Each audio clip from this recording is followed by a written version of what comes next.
Assalamualaikum warahmatullahi wabarakatuh. Selamat datang lagi di channel saya Anggi Ejarona. Sebelumnya saya mohon maaf dulu ya.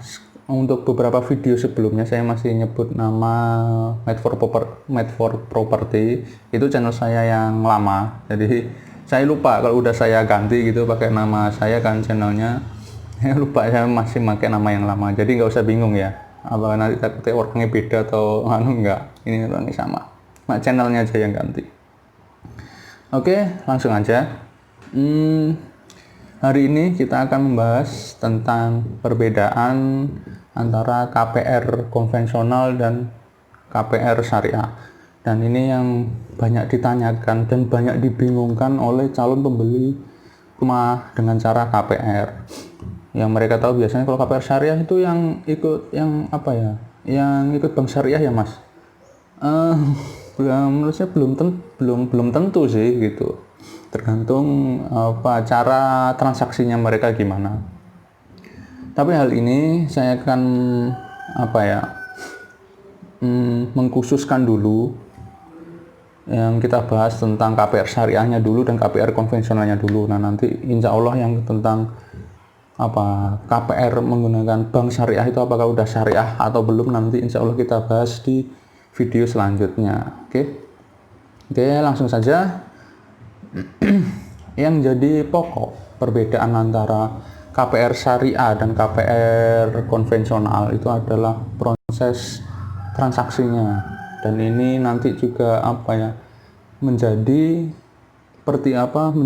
dasar hukum, kenapa menjadi dasar hukum untuk pilihan kita apakah yang ini halal atau yang ini haram, alasannya kenapa yang konvensional diharamkan khususnya untuk umat muslim. Jadi kurang lebih begitu.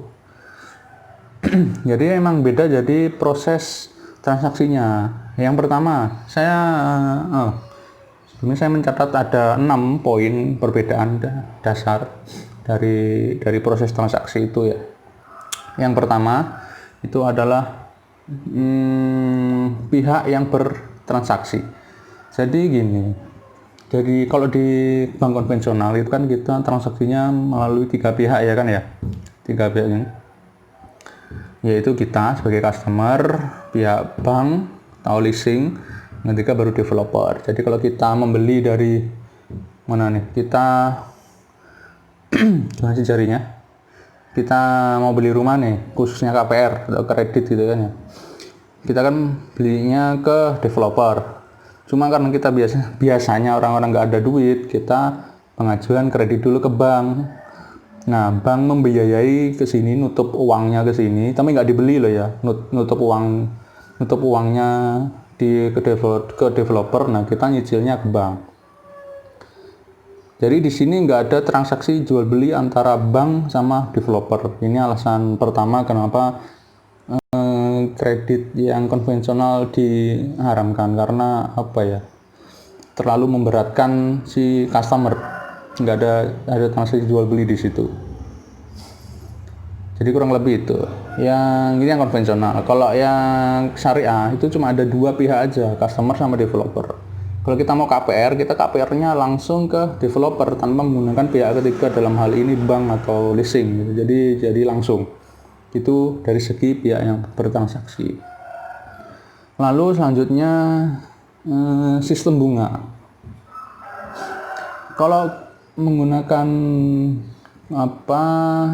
KPR konvensional tentu ada bunganya, ya kan ya. Kalau kita telat bayar ada bunganya. Bahkan maksudnya di dalam angsurannya pun juga ada bunganya. Lalu kalau di pihak KPR syariah nggak ada bunga, dan itu cicilannya flat. Lalu nanti gimana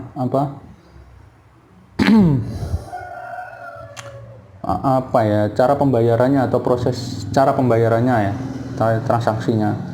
Kalau kita ke konvensional, KPR konvensional itu kan kita di cicilan itu termasuk ya ada cicilan pokok, ada bunganya, ada angsurannya gitu kan ya. Terus ada asuransinya ya, kurang lebih gitu. Itu kalau di KPR konvensional. Tapi kalau di KPR syariah kita nggak ada bunganya. Jadi kita transaksinya langsung di awal aja. Misal kalau harga cashnya rumah misal 300 juta, nanti kalau kita bayar mengangsur selama 10 tahun misal jadi 400 juta, atau jadi kalau misal 15 tahun ya jadi 450 juta atau sampai 500 juta. Loh Mas, apakah itu juga apakah itu dibolehkan dalam agama Islam? Ya itu boleh, karena emang beda gitu loh. Kalau sistem bunga itu kan gimana ya, kayak nggak jelas gitu loh. Kita kan bunga angsuran per bulannya itu kan berbeda-beda. Kalau KPR konvensional yang mengikuti standar bunganya di bank. Nah kalau di KPR syariah kita enggak, jadi angsurannya flat gitu loh. Jadi harga cashnya misal 300 juta, kalau kredit 10 tahun, angsuran 10 tahun harganya jadi berapa? Misal 400. Ya udah 400 nanti dibagi harga rumah itu dipotong DP dulu ya, dipotong DP-nya dulu berapa, terus sisanya angsurannya dibagi 10 tahun, dibagi selama 10 tahun atau masa waktu angsuran kita. Jadi itu flat, nggak ada tambahan-tambahan biaya lagi. Nanti kalaupun ada biaya tambahan, paling biaya tambahan untuk ngurus sertifikatnya dari SHGB ke SHM. Itu aja sih, paling cuma itu aja. Dan kalau konvensional kan enggak gitu loh. Makanya karena di sini itu transaksinya aslinya jual beli. Nah di dalam Islam kalau kita transaksi jual beli itu kita nggak boleh ada namanya penambahan gitu loh. Nggak boleh ada tambahan yang kalau di bank konvensional namanya bunga gitu. Apalagi bunganya pun nggak jelas. Juga ada asuransinya. Dimana asuransi itu ada yang kan sifatnya goror, ada yang ketidakjelasan. Kurang lebih gitu. Semoga bisa dipahami ya. Nah, itu yang dari sistem bunga tadi. Walaupun emang cicilannya, jadi kalau bukan berarti KPR syariah di sini itu pasti lebih murah juga, nggak mesti. Intinya dari proses pelaksanaannya gitu loh. Proses pelaksanaannya. Kalau kita adil harga di situ ya nggak masalah dan itu halal gitu loh. Bukan yang pasti KPR syariah itu lebih murah, enggak mesti juga. Intinya apakah prosesnya halal dan haram itu aja. Apakah prosesnya prosesnya yang Allah sukai atau yang enggak Allah sukai, kurang lebih gitu. Nah, lalu selanjutnya setelah sistem bunga ada sistem denda. Kalau di bank konvensional tentu kita ada dendanya ya, telat ada dendanya, bunganya berapa persen, nanti yang berbunga lagi, kurang lebih begitu pasti ada bunganya kalau kita KPR secara konvensional. Lalu kalau di KPR syariah tidak ada denda di KPR syariah. Nanti kalau telat bayar gimana ya Mas?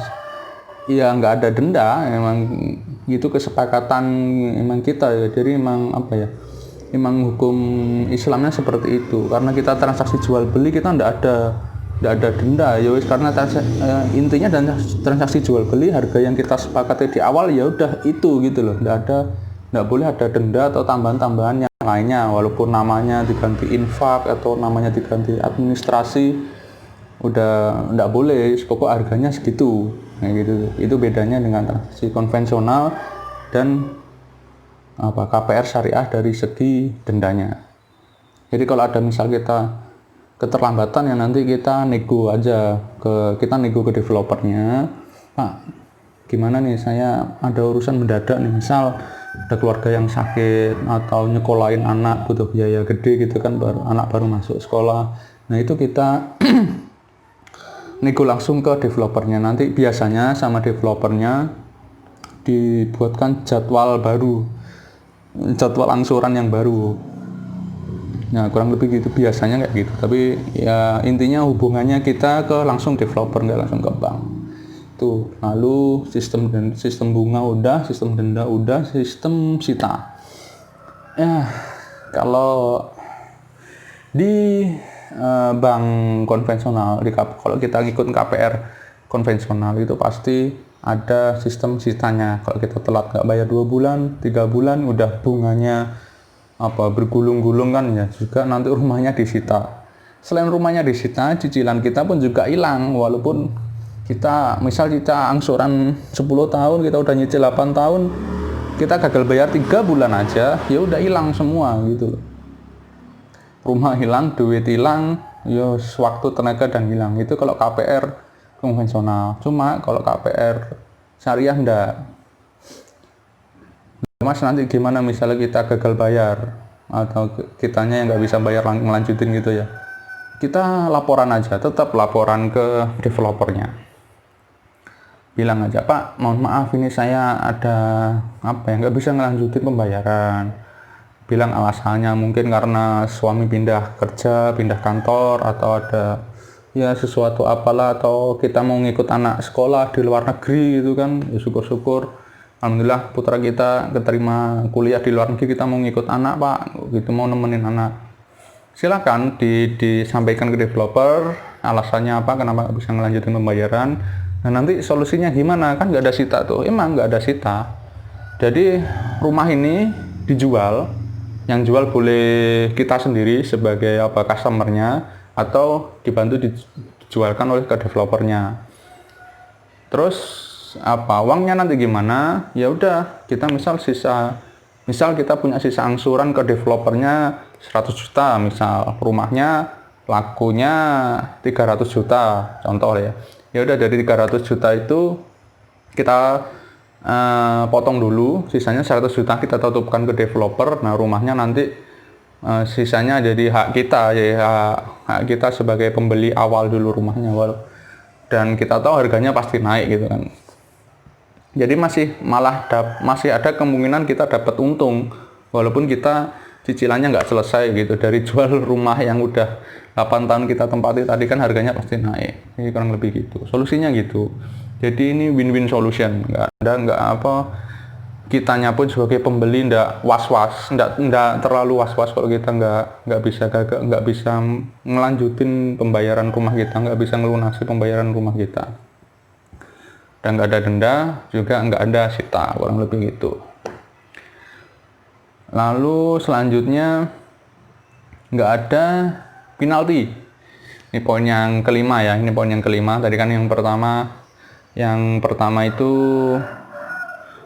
pihak yang bertransaksi. Kalau konvensional itu ada 3 pihak yang bertransaksi. Kalau KPR syariah cuma 2. Selanjutnya sistem bunga, sistem denda, sistem sita, dan yang ini nomor 5 adalah penaltinya. Penalti itu apa ya? Kalau orang nonton bola, penalti kan tendangan bebas ke gawang. Tapi ini penalti itu apa ya?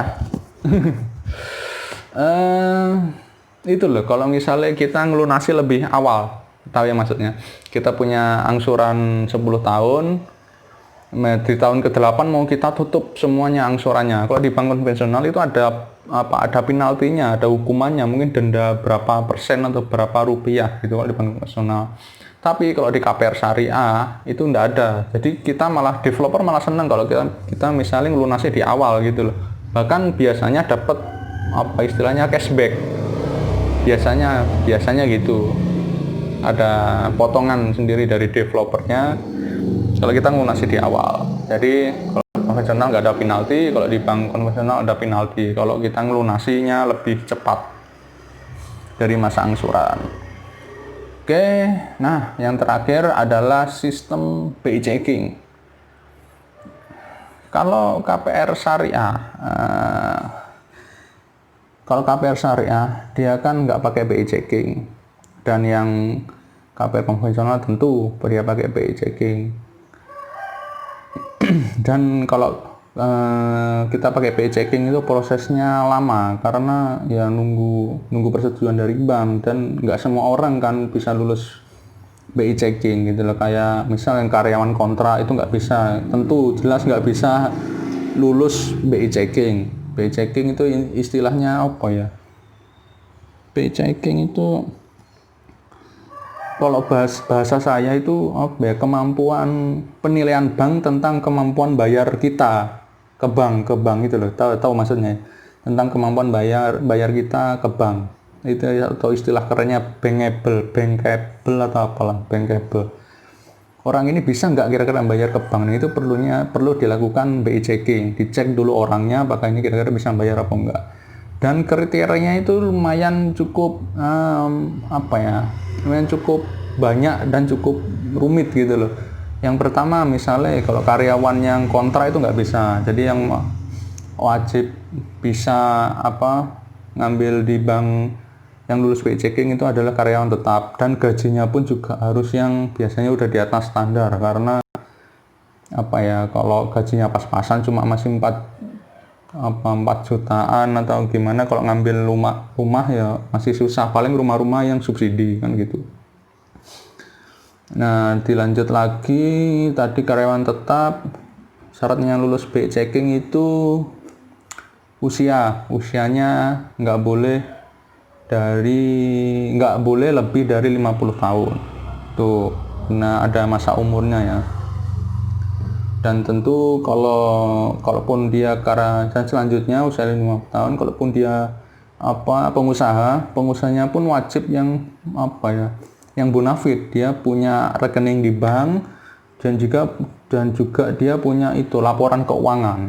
Jadi untuk kita pengusaha-pengusaha yang sederhana, juragan bakso, juragan pentol, juragan gorengan, juragan warung, nggak bisa, juragan ake, nah itu biasanya nggak lulus BI checking itu, makanya susah.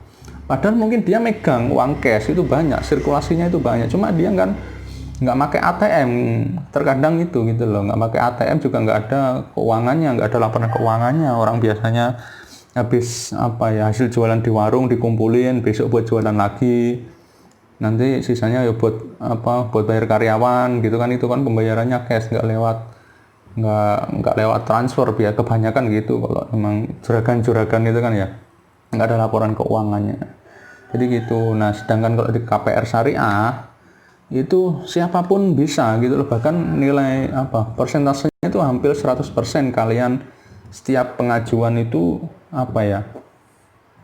hampir 100% diterima, asalkan kalian punya duit, kalian mampu dan mau bersedia bayar 100%, hampir 100% di ACC sama developernya nanti. Kan intinya punya duit, dan oleh karena itu prosesnya pun semakin singkat gitu, karena kita nggak ada BI checking. Pokoknya Anda udah setuju dengan cocok dengan developernya yang pertama, kedua cocok dengan rumah pilihan Anda, yaudah Anda tinggal transaksi, Anda bayar DP, transaksi udah selesai gitu. Kalau BI checking kan masih nunggu lama ya. Nah, karena mohon maaf ya, saya ada yang lupa. Kalau untuk bagaimana cara kita menemukan developer yang baik, nah itu udah saya buatkan videonya, nanti linknya saya buatkan di atas ini ya. Nah, buatkan linknya, silahkan diklik aja link itu. Video saya membahas tentang bagaimana cara menemukan, cara kita memilih developer yang baik itu gimana, itu linknya ada di atas. Oke, nanti silahkan diklik. Dan kurang lebih itu tentang pembahasan kita hari ini, perbedaan KPR konvensional dan KPR syariah. Jadi nanti kembali ke kita lagi. Intinya, apakah kita mau milih jalan yang disukai Allah atau jalan yang tidak disukai Allah kan gitu. Kalau KPR syariah yang tanpa riba tentunya insya Allah Allah suka, intinya di situ. Dan juga selain itu kita juga lebih tenang Pak, karena nggak ada nggak ada denda, nggak ada sita, lebih tenang lah daripada KPR konvensional. Lebih mudah juga prosesnya, nggak ribet gitu kan ya. Oke, sekian dulu video dari saya. Untuk next selanjutnya insya Allah kita membahas tentang KPR. Tadi kan saya janjikan tentang KPR di bank syariah, apakah gimana prosesnya, apakah itu termasuk yang konvensional atau murni ke syariah. Oke, terima kasih udah menonton. Sekian dari saya. Ya, ada yang mau kirim paket. Dan assalamualaikum warahmatullahi wabarakatuh.